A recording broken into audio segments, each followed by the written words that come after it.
Hey, hey, hey. Happy Sunday. Sunday, y'all. How goes it? Welcome back to Hear Us Out, episode 14. 14. Oh my gosh, that means only two more episodes left in the season. That's crazy. Season 1. Thank y'all for tuning in as you do. Mm-hmm. Thank you for supporting us as we keep it going, keep it flowing for y'all. Mm-hmm. So, what did the people vote for today? What we doing? Yo, wait a minute. Should we Oh. tell them about how the voting went? Oh, yeah, no. Go ahead. Go ahead. So, just so y'all know, because I know my Twitter folks are like, wait a minute. And then the Instagram folks are like, okay. We had a bit of, on Instagram, we had some heavy on the navigating office politics. On Twitter, we have the art of negotiations, right? We got more votes for office politics ultimately. So next week, don't even trip. We're coming at y'all, Twitter folks that voted for negotiations. We'll be there with that next week. Today, we're going to talk about the office politics, but we love that y'all are voting. Yeah. For y'all. We got y'all. Cool. Let's get into it, yeah? Yeah, let's do it. Let's dive in. I love it. So navigating office politics, oof, the real. I think I just want to kick us off too when we're talking about navigating office politics by just starting out by saying that it's super important to understand business decorum first and foremost. While we Hello. be in a creative agency or industry rather, and we're working with creatives and artists and things like that, and we typically have a more avant-garde approach to life. There's still a level of business decorum that you need to have Yes.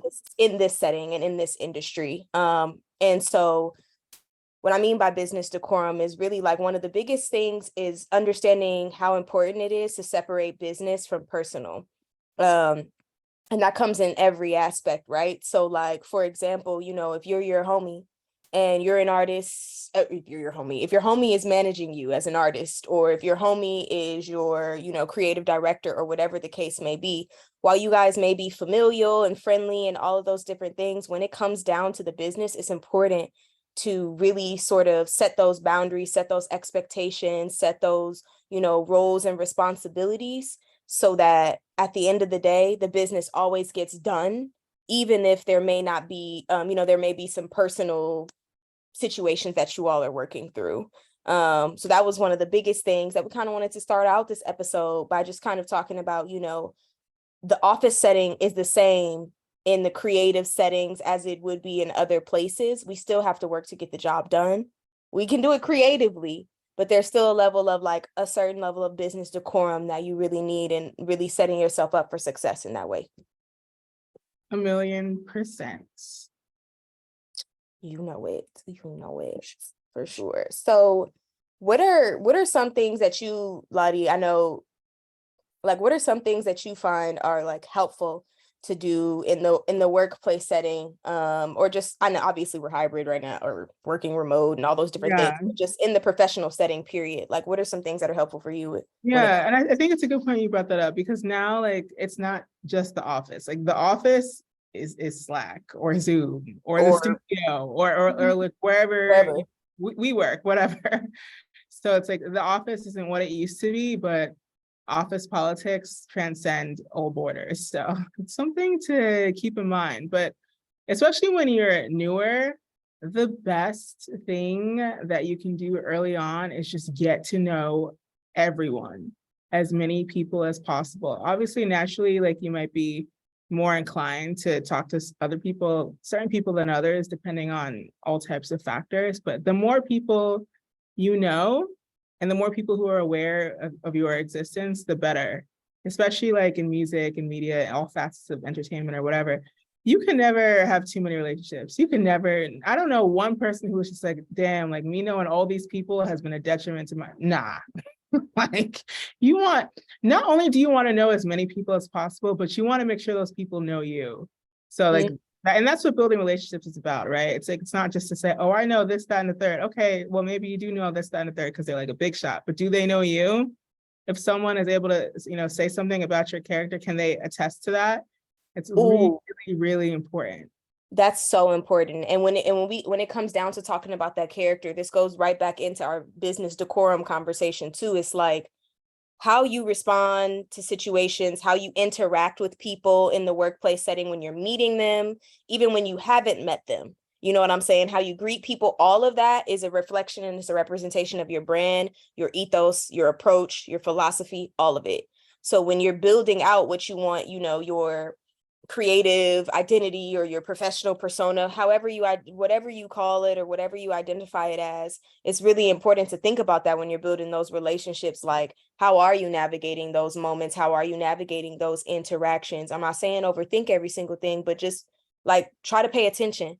Try to keep your head on a swivel. Maybe if you just heard a person have back to back to back to back to back phone calls, it might not be the moment right after they hang up the phone for you to walk right in and try and introduce yourself. You know what I'm saying? Maybe read the room a little bit if you're in the office setting. If it's a Zoom setting with your business partner or whomever it is, that's somebody that's on your team, and you get to see their calendar. If you see their calendar is stacked, maybe don't try and squeeze in a 30-minute intro meeting for you in the middle of 2-3 hour meetings that they have. Just things like that when you're building those relationships is just like really paying attention, because all of that is a reflection of how you will be handling your business and all of that.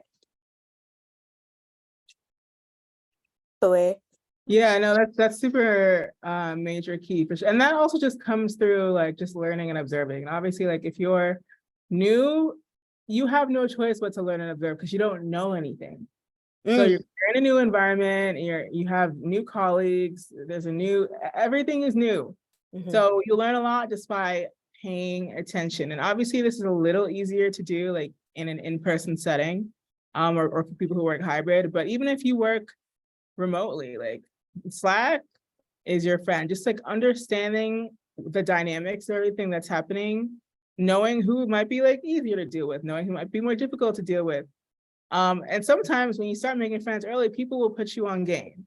So just take all these things into consideration and just pay attention, because reading the room, hey. Listen, we've talked about this though, Lottie, for real. We've talked about this often, especially when it came to the networking. Like, this is the same thing. This is networking, but this is office setting networking type.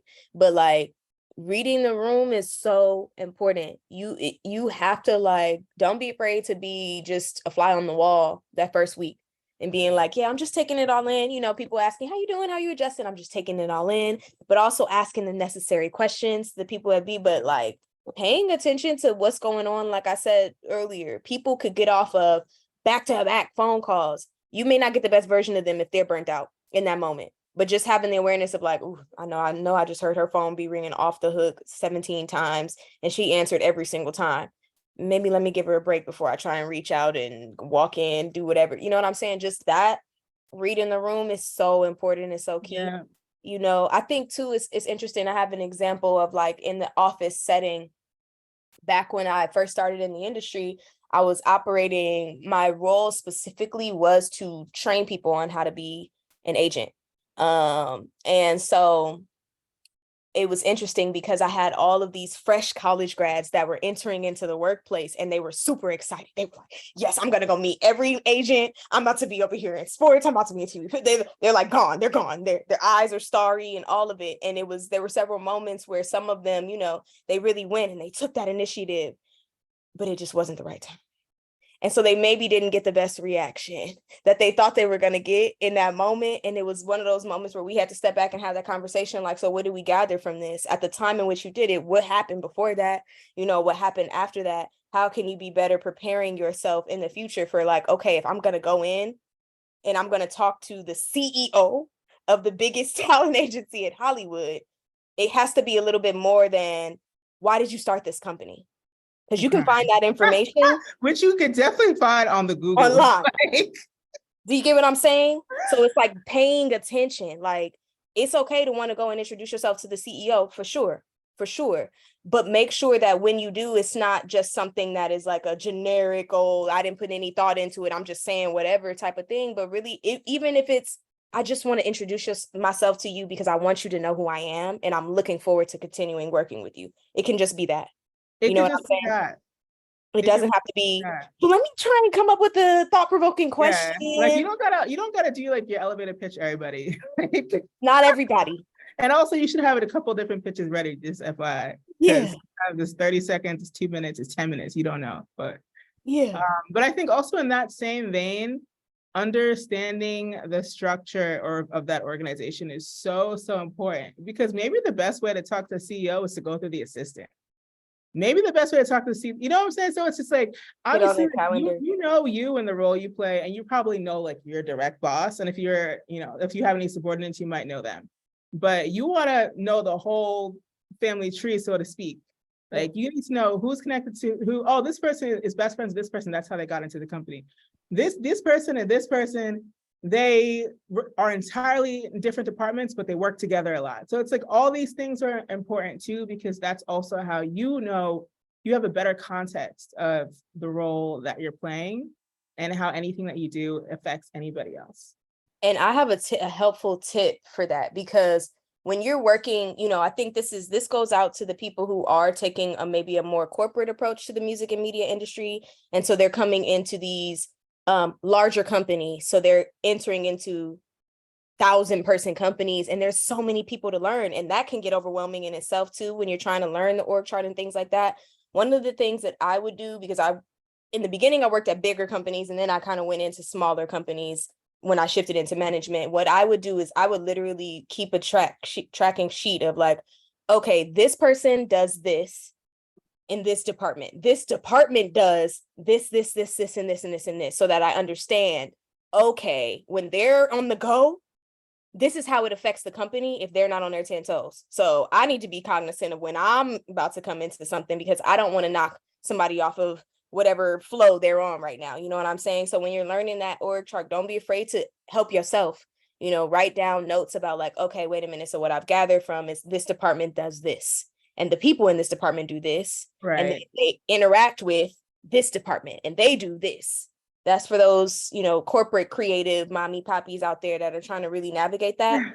That's some super helpful information. And here's the thing too. Like, even if you're not working corporate, technically every organization has some kind of structure. So whether you work in a studio, whether you work in a startup, they might not have like an official org chart. You can find a piece of paper, write that down, just write it and figure it out. You'll know, right? Especially if you're, attending weekly meetings or whatever, you're gonna understand. Oh, okay, this is how all of this works. Yeah.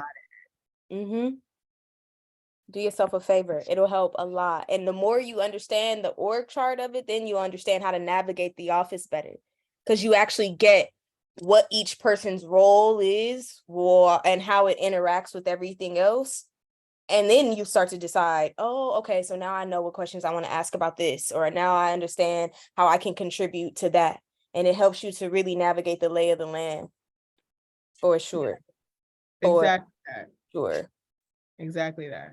Yeah, I love it. So I'm like, what are some, I think too, when it comes to like being in our industry, it moves so fast paced, and there's so many things to be done on so many different projects at one time. And I think what comes with working in an industry like that, where everybody's on the go, and we're touching on so many things, is like, we're all human beings at the end of the day. And sometimes you may get frustrated or you may get whatever, but you have to maintain a certain level of like professionalism in those things. And don't get it twisted too, because people are like, oh, music, oh, media, like we're all just nah. Listen, it can be a dog eat dog. Professionalism still applies even to like the fun industry. It's like there's a code of conduct, there's all these things. So it's just like, and make sure you know that they don't give it to you. They're supposed to give you that like before you even start the job. But these are the things that you should keep in mind, so you can ask for it if you need it. But it's like professional, you will never lose by being a professional. That's not saying that you can't be cool and be chill. Like I think people think professionals like all stuffy and I'm like, yeah, it's just knowing the boundaries. No, for real. It's like what we talked about at the top. Like, it's knowing when it's okay to be a little bit more lax, and when it's time to really kind of just be like, okay, so how are we about to get this done? You know what I'm saying? And I think that goes back to reading the room. It's all connected, baby. Okay. Through line. We love a through line. Read the room. No, for real. Maintaining that professionalism helps you to see it too. Like, if you operate on a team, you know what I'm saying? Or if you have a team of people, if you're creative and you have a team of people that you work with, you know, it's really paying attention. Like Lottie is saying, reading the room and seeing like, okay, how does my team operate when we're under pressure? How does my team operate when we're not? How does my team operate when it's about to be a big thing? You know what I'm saying? And understanding, okay, at the end of the day, I need to keep the best version of myself forward. I have to stay professional. You know, I have to try my best to keep my cool, keep my calm under pressure. Hello. You know, like it and to be fair, it's And also how it depends on settings too, right? It's like, okay, Mhm. how are we when we're on set? How are we at the studio? How are we in the office? How are we All when we've got clients visiting? It's like Can we you wait a minute. That's a big one. Understanding like each situation requires a different level of how are we attention, at the happy hour? It's going to be period. different depending. Ooh, the company party, the company holiday party. Don't do those it, company Lottie. parties. Listen, we know they provide you There with are all the some drinks. people where the company party is their know. last day at the company. Don't let that That's be their last day at the company. Just because it's open drinks doesn't mean you get not. thanks. Just because it's Don't get open it bar, twisted. it's not your company, baby. But when it's your, and even when it is your company, maintaining that professionalism, because at the end of the day, it's still a company event. We can kiki, we can have a good time. But if you know you got this industry, it's interesting, right?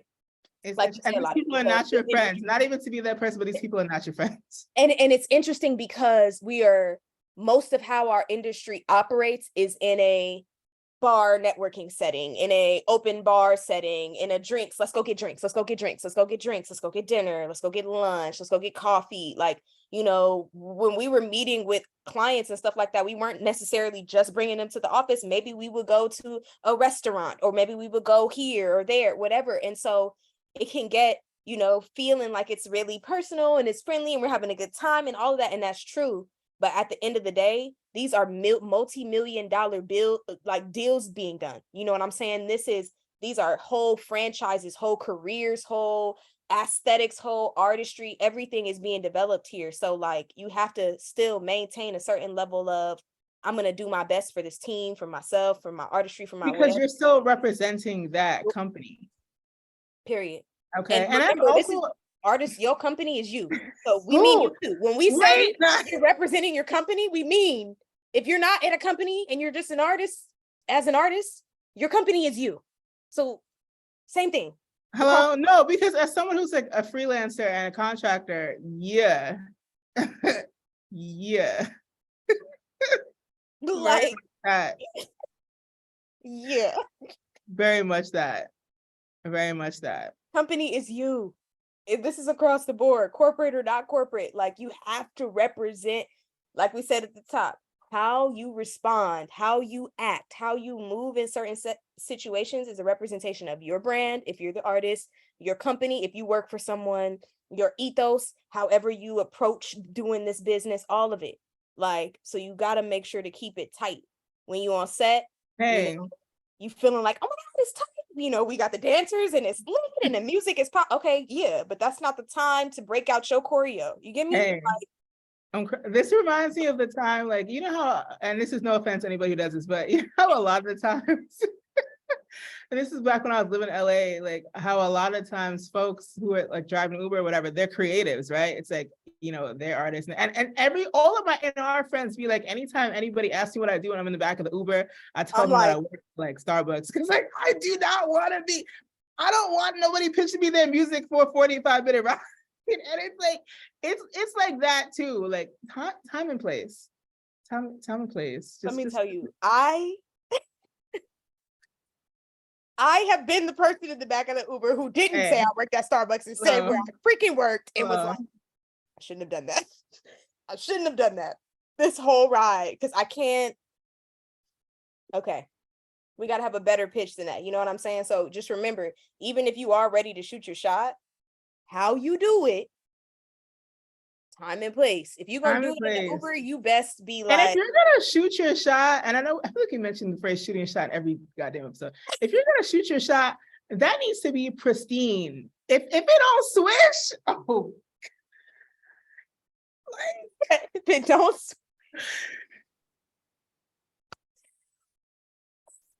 Then baby. Hello. Oh no, it didn't land. It didn't land. It didn't land. And also just real quick, just for like, especially the ladies here in the chat and anyone who identifies as POC, you already know the way discrimination is set up just by default. You are going to have way less opportunities for people to give you chances. So when you get an opportunity, you need to knock it out the park. And I know it's messed up. I've been taught this since I was a small child. Like my parents are both immigrants. They were just like, listen, like you as a Black person and as a girl, you're gonna have to prove yourself like 50 times more than a white man. And I'm just like, damn. But that's the reality of the thing. But that's also why all these things are so important, because if anyone has the opportunity, God forbid, to pin something on you or to blame you for something or to do whatever, you gotta make sure that you know the people around you who got your back. To be like, oh, actually, no, like they didn't make that error. Or actually, no, they would never say something like that to a client or whatever. Because sometimes there will be people in the building. Let me say, that do not want you to prosper. Like, I'm sorry, it just be like that. Like, can we be real? It be like that. It be like that. And let me tell you something. Here's a tip for y'all. BCC on them emails is your friend. Hey, he's that girl. Like, put everything in writing. You navigating office politics is this. This is for every art. If y'all don't hear nothing else, this is for every artist. This is for every creative professional. This is for every artist, creative influencer, however you identify. Contracts, commitments, any sort of important all of it like, in writing, bro. As much as you can get in writing as possible. Not a phone call. Even a text conversation is better than a phone call. Follow up. There's screenshots. Like, please. Period. The follow up. No, can we talk about it? If you get on the phone with somebody, follow up with that entire phone call over. Thank you so much for getting on the call with me today. I just want to recap what we discussed to make sure we're both on the same page and we have it somewhere clear. Hello. So we can work on this moving forward. Hello. Below is what we discussed, right? Because at the end of the day, please, you have to do that. That's just a part of navigating office. And again, this is your hybrid office, your work from home office, you working at Hilltop if you in LA, wherever you at, it doesn't matter. This is what you need to do. Like, this is a part of that level of professionalism that we're talking about, especially in this industry. Stuff moves so fast.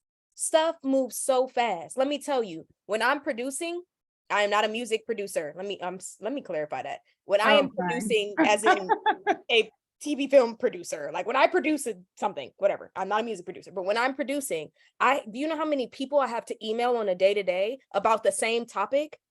Do you feel what I'm saying? It's like, okay, I gotta hit up the wardrobe person about the styling for this artist and this visual, but then I also gotta hit up the artist about it because I gotta get their sizes, but then I also gotta hit up the manager about it because I gotta make sure things are constantly changing. Oh, they're no longer wearing that outfit. Oh, it's a different makeup artist. You gotta have everything in writing, bruh. Cover yourself, because there's too many things that are getting done at one time about the same thing or about different things. It doesn't matter, but like that's the number one. We're giving y'all a list of different things to do when it comes to navigating the office stuff, but it's like A, maintaining that professionalism, and then B, understanding the importance of covering your own back. Own human error is a thing. So at least it's like, I know I got it here so that we got it. You know what I'm saying? If the network label, if the whomever calls, it was right. Because here's the thing. At best, it's human error. At worst, it's maliciousness. But either way, there's going to be a paper trail. So nobody can say that what you did or what you didn't do didn't happen. You got it. And that's it. And you got to rest assured, and you got to walk. The other thing with the BCC, right? Because like generally, like, you know, you can use BCC for like your manager, for HR, whatever, but also for your own personal email, depending on what kind of NDAs, whatever you sign. Because not gonna hold you, if you get locked out that job, the email, the first thing to go. No, and I'm being very, very serious. No, because let's just.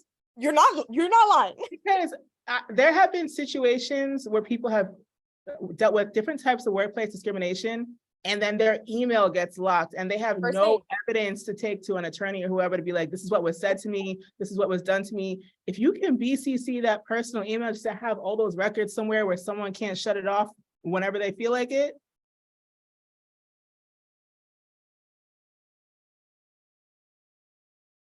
BCC is your friend. That's all I'm gonna say. That's That's all all I I'm can saying. say is BCC is your friend. Okay? That's a thing to do. You know, we're talking about we're talking about building relationships. We've talked about maintaining professionalism in pressure, not in pressure. It don't matter what the situation and circumstances are. We're talking about, you know, paying attention, listening, observing the scene, just learning the org and the structure of the company. I think also what's happening between what me and Lottie are talking about with this email is effective communication. Hello. Effective Hello? communication. If you on a team, especially if it's a lot of people on the team, let me paint the picture for y'all. Like, for example, the last company that I was at, we had teams for every artist, right? So there's someone that's focused on, let's say, for example, endorsements and branding. There's someone that's focused on writing specifically if this person is a writer as well. There's someone that's focused on music if this person does music as well. And then there's someone that's focused on the actual acting. There's a team full of people. Everybody needs to effectively communicate. Why? And why do you need to effectively communicate too? If you're on a team, is because you never know who's going to get the call with the next opportunity. Just because I'm the person that's supposed to be focused on the acting doesn't mean that a producer or a network or a label or whomever isn't going to call my other counterpart and talk to them about it because they have a better relationship with them. So everybody needs to effectively be on the same page, have clear, concise communication. Hey team, just letting everyone know this is a conversation that I just had, so we're all on the same page.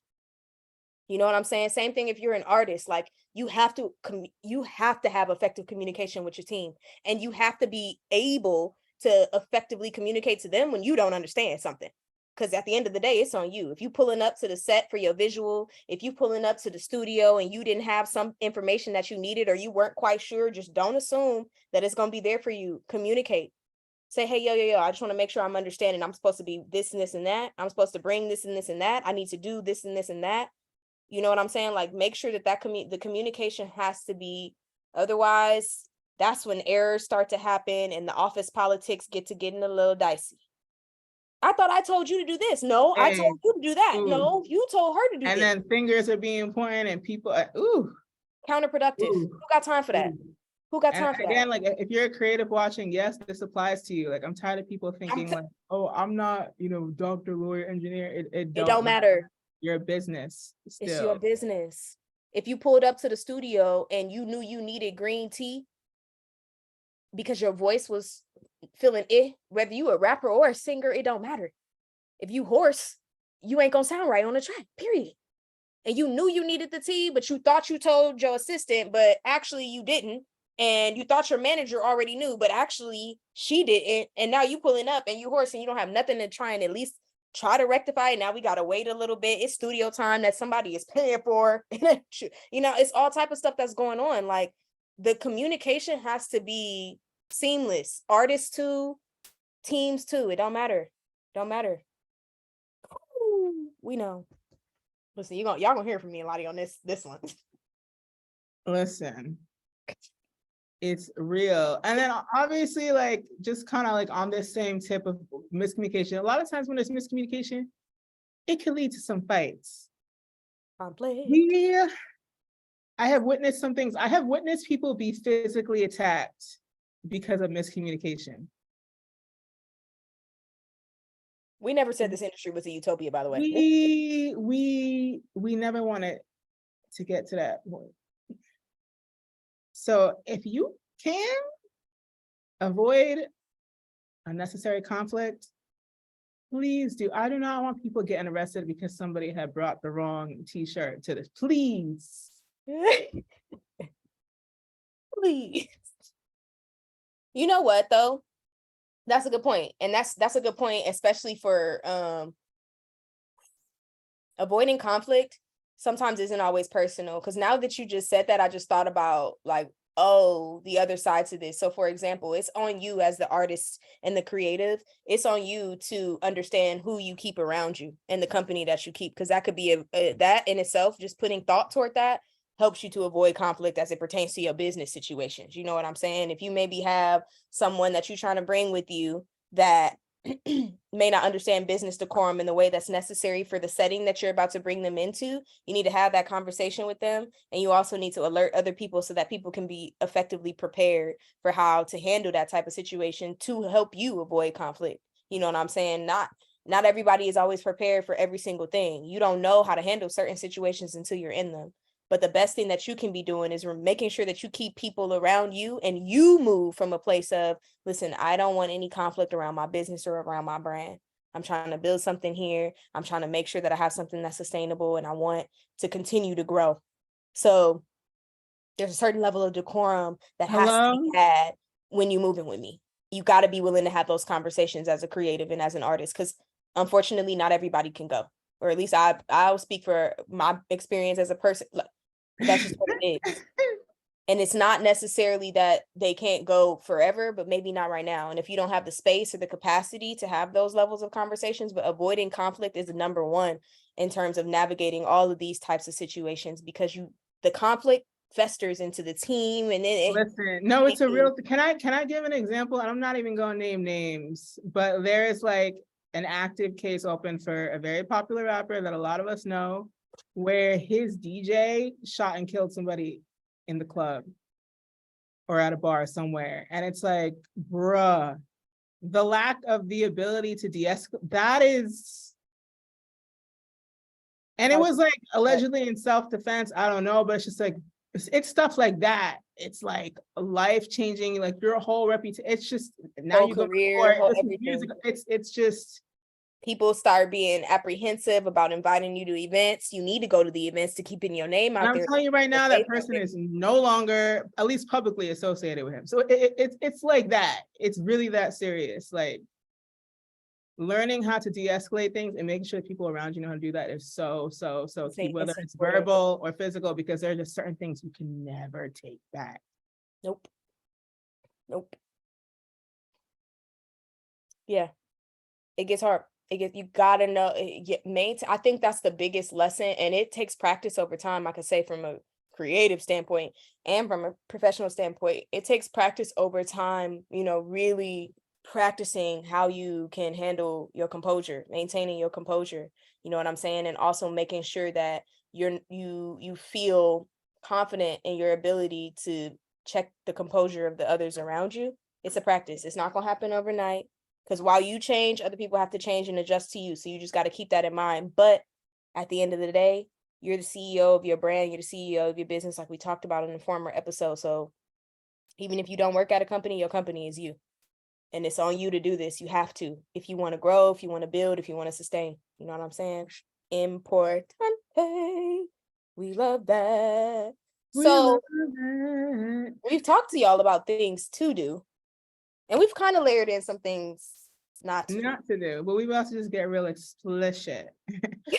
So like, first and foremost, and this is something that you would think is super simple, but again, it's caused the downfall of a lot of people. Gossip, it travels. Perhaps that is not where you should be spending your time and energy. Perhaps. And here's the thing, if people are gonna tell you things, sometimes you can't like get out of it. You just gotta sit there and listen, but you don't gotta pass that on. Know when to let a rumor die with you. I have nothing to say on that. That's it. That's it. Don't be messy. If you don't make a living off this, if you're not Jason Lee, don't be messy. And definitely don't do it in writing. Ooh. I know the company, got on the team. And don't use the company email, for the love of God. Yeah, don't do that. All the company property ain't yours. The amount of people who have gotten fired because they were talking shit in Slack. I want to give an example so bad, but I can't, because be for real. I can't. Slack is not a safe space. Listen, all I can say is do not communicate on some this is what I meant when I started this conversation by saying separate business from personal. Your Ooh. personal conversations should not happen on business or company, nothing. Don't even talk about it on the premises where they can even hear. Number one. Number two, your company email doesn't belong to you. If they provided you with a phone, it doesn't belong to you. If they provided you with a computer, it don't belong to you. If they provided you with a laptop, a tablet, whatever it is, at any given point, search, they can do what they need to do. Also, the way these NDAs are set up. And then there's that, which is why I can't even really speak too much more. But what I can say is what you're supposed to say and what you're not supposed to say. Like, I don't know. I feel like people don't really understand that NDAs are not just some people really, I feel like times have really changed. People are really bold under NDA, like just be saying and doing whatever. The amount of people who I've seen on Twitter reveal that they're working with Beyonce before they even did it, that I'd be like, different level of, I'm just like, wait. Was you supposed to put that out? I wouldn't even say it to myself. I wouldn't even say it out loud to myself. I could be alone. Time and place. You will sabotage your whole, listen. And let me tell you, people won't always say it to you. They won't always say it to you, especially if you have a superior that you report to. They won't always say it to you. They will make sure it's said though, but they won't necessarily say it to you. And at the point in which they say it to your boss, at that point, it's probably already telling your boss they got to let you go. You don't want to get yourself put in that situation. They're going to let you finish whatever it is because we need you as a dancer and it's going to cost us too much to fly somebody else out and teach them all the moves. We're going to let you finish. Or are you going to get picked up for the next one though? Yeah. Yeah. So please don't be acting a fool out here. Like, just don't be acting a fool. Actually, you want to get into a very recent example?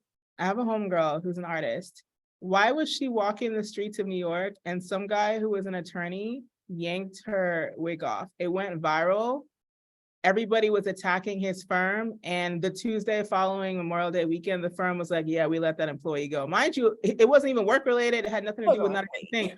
But it's like, he was out here acting a fool, representing a whole establishment. Like, this is like your whole career trajectory, your whole life can be affected by some foolishness. Like that. Even when you're not representing your company. That's what I was about to say. Your company. Even when you're not representing your company, you're representing your company. If you got it in your bio, you're representing your company. If you have it in your bio on Instagram, you are publicly representing your company. So what you post on your public stories can get you caught up. And even what you don't post, because everybody got a camera phone these, if you're out here doing something that you're not supposed to do and it gets back to somebody who had, it could be a wrap for you. Turn it around. Wait, turn it. Pay attention. I be seeing the wildest stuff. I'm like, it's not gonna go well. You gotta pay attention. You gotta pay attention. Gotta pay attention, y'all, for sure. So we know. You know, yeah. Number one, just don't. Yeah. Just don't be wilding out. Don't be wilding out. You got to be cognizant of that type of stuff. That's the reason why you see. I see it too. Like a lot of industry people. There's a lot of people in this industry who just aren't on social media. There's a lot of people in this industry who are straight up private accounts. They don't care. I don't care about you needing to see me to know my brand. Listen, word of mouth will get me where I need to go. I'm straight on it. My stuff is private because what I won't do. I rest in peace to the late great Tina Turner. She's a really great example of, I was listening to the radio when it was like the day after she passed, and one of the radio hosts, I can't even remember which radio show I was listening to. Maybe it was Stevie Wonder's radio station in LA, KJLH or something, but the host was like, she was the epitome of minding my own business. She got her bag, did what she needed to do. We all know she had a hard life. And she left, and we never heard nothing about her. We never heard nothing about. There was no drama. There was nothing. We never seen nothing about her. We never heard. She was gone. She was off the grid, private, kept her stuff to herself. When she came out to be the queen of rock and roll, she did her thing, and then she went back and kept it business, personal. Like sometimes the lines get blurred. I know social media makes it so easy, but you got to recognize social media. That stuff. Not everything belongs on that, for real. And not everything belongs in the group chat, how you feel with you in the group chat with all your coworkers trashing the CEO of the company. Like, come on. Gotta be quicker than that. Also, like, now that we're on the topic, Twitter is not a void. I don't care if you have 2 followers or 1,000. The amount of times I've seen people go viral that have like 50 followers for the worst reasons. Twitter is not your diary. And as someone who's a very avid and active Twitter user, like, people be talking crazy and fumbling their whole bags off of a single tweet. Like, please. And I'm not going to bring up any recent examples that may or may not have involved a famous rapper's granddaughter, but I'm just saying, like, yeah. Y'all are killing me in the chats, by the way. I had to catch up. Y'all are killing me. I love it. I love it. But no, for real. I love that you, yeah, that's a word. That listen, at the end of the day, we said one of the biggest through lines in this is like really, really, really paying attention to your surroundings, but also maintaining that professionalism at all costs. And right. On that note, something to avoid, do not skip the chain of command. And that's why, like, understanding organizational structure is important, because if you know, for example, a certain artist has a manager, for business, go through the manager. Don't try to play these games going through them in the DMs, because if they're smart, they're going to tell you, actually, here's my manager's email. Like, let me tell you something. I'm going to speak firsthand how many times. So we've talked a little bit, when we talked about building the team, we talked about how teams work on the music side, media, TV, sports, TV, film, all that different stuff. We talked about that. There's people are in positions to do certain things, right? I've had several instances where, you know, artists that I'm working with or whatever, you know, they have their friends that are doing projects or whatever the case may be, and their friend hits them up and they're like, girl, I want you to be in my music video. Girl, I want you to be in my TV show, my movie, my this and that. They're like, yeah, girl, I'll do it. And then they come and they talk to their team, and their team is like, no, actually, you can't do that. There's this reason why you can't do that. There's this reason why you can't do that. There's this reason why you can't do that. This and that, this and that, this and that. And then unfortunately, now you got to go back and you got to have that conversation with, you know, whomever it was, and let them know why you couldn't, and this and that, and this and that. I say that to say, when it comes down to navigating just professional situations in general, it's important. Like, if you have a team of people with you, to just check in before you sign yourself up for anything. Because when you sign yourself up for it, you're signing up other people for it. And it doesn't matter if you're the artist or if you're a creative professional. And this especially happens when people are like friends or whatever. They're like, oh, you know, I'm just hollering at the homie. The homie has a whole schedule that the manager knows about, and now you're adding another commitment that the manager doesn't know about. And then when it can't happen, you're feeling away, but it wasn't on the calendar, sweetheart. The contracts weren't signed, like whatever. It's like, it's a lot of the times, especially if you're a part of something bigger than you, it's not just about you. Facts. Back the chain of command. And when you're in the workplace too, it's like, I've definitely seen in certain situations, depending on, it's important to really get to know whoever your superior is, if you have one. And the reason why I say that is because I have worked with a lot of different people who have their own different philosophies. So for example, like, there are some people who it's important to them to understand what their direct reports are doing, especially as it pertains to whomever may be higher than them. Because at the end of the day, if the CEO is going to call somebody, they're going to call your boss before they call you, unless it's something specific to you. So if you going out and you doing something and it's supposed to be representation of your boss or you or the team that you're on or whatever, and nobody else on your team knows that, you're getting your whole team put in a situation where you just jumped the whole chain of command of like, wait, whoa, what do you mean you talked to, wait, no. You didn't even have the context that we had of some other stuff when you had that conversation. So that's why it's important, going back to that effective communication, like, you have to recognize A, the chain of command that you're in, and B, how to effectively communicate. Like, if you have an idea and stuff like that, obviously, yeah, try and handle your business, whatever, but make sure that when you're doing that, you paying attention to like how the pecking order works. Hello. And if you don't know, ask somebody. Like, sometimes you don't know, like, just be like, hey, like, who do I have to talk to get this approved? Like, it's really as simple as that. Truly. No, for sure. That's a big one. That was a big one. I'm glad you brought that up. I'm trying to think. Yeah, no. In the same vein, it's like with people being buddy and having friends. Like obviously, like you're gonna gravitate more towards certain people than others in the workplace. It's just how it is. But that doesn't mean you should be like weird about it and like play favorites or like make weird cliques or whatever. It's like it doesn't. You don't want to be like exclusionary, and it doesn't have to be like that. Yeah.